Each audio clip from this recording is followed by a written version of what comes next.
দর্শক, এটাই হলো সেই নাটোরের বাদশা। দাম আঁকানো হয়েছে 16 লাখ টাকা। একে যদি আপনাকে নিতে হয় তাহলে গুনতে হবে 16 লক্ষ টাকা, এবং একে দীর্ঘ 3 বছর ধরে লালন পালন করে এত বড় করা হয়েছে, এবং এখন পর্যন্ত ধারণা করা হচ্ছে এই উত্তরা দিয়াবাড়ির হাটের সবচাইতে বড় গরু। দর্শক, কথা বলবো এই বাদশার যিনি মালিক তার সাথে, জানতে চাইবো বাদশা সম্পর্কে। আসসালামু আলাইকুম, কেমন আছেন?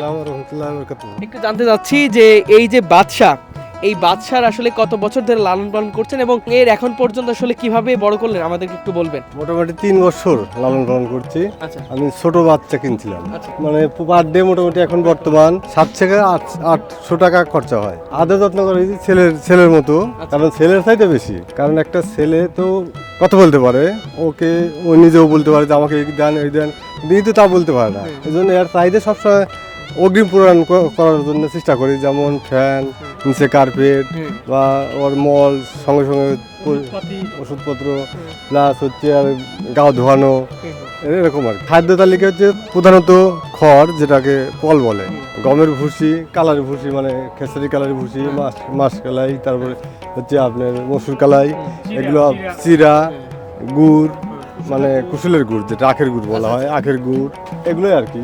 অনেক শখ করে পালা তো, কথা বলাই কঠিন, বুঝতে পারছেন, কান্নাকাটি তো স্বাভাবিক হয়, এরকম আর কি। এখন যখন বিক্রি হয়ে যাবে তখন আসলে নিজেকে মেনে নিতে পারবেন। একটু কষ্ট হলেও এখন অর্থের জন্য তো মেনে নিতে হয় আর কি, এই আর কি। আসলে তো আমরা তো গৃহস্থ মানুষ, বুঝেনি তো, মানে কষ্ট হলেও মেনে নিতে হবে এই।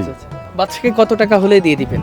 এটা ধরেন যে এটা তো তকদির, মালিকের ইচ্ছা, যেটা হয় আর কি, সর্বোচ্চ যেটা হবে, যে বলবে তাকে দিতে হবে। সবাই তো তাই বলছে, আমি তো দেখছি, আমার কাছে এটাই মনে হচ্ছে যে এটাই সবচেয়ে বড় গরু। এটা তো অনেক ভালো জাতের গরু, যেরকম 100 ফিজিয়াম বলে হয় এটাকে, 100 ফিজিয়াম বাছুর।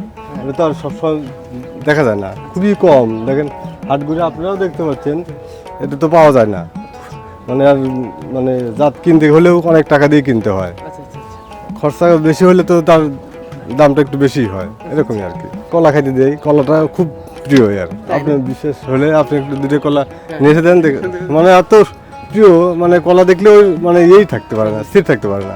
কলাটার প্রতি ওর খুবই ভালোবাসা। সন্তানরা যখন খাইতে লাগে তখন কলা বা রুটি এগুলো দিয়ে খাইতে দেয়। না না, কাউকে কোনোদিন গুঁতা দেয়নি, শান্ত প্রকৃতি। আসলে এখানে কি আমার এটা চাহিদা অনুযায়ী নিতে হলে আপনারা সবাই আসেন, দেখেন, দাম বলে যদি হয়তো নেন।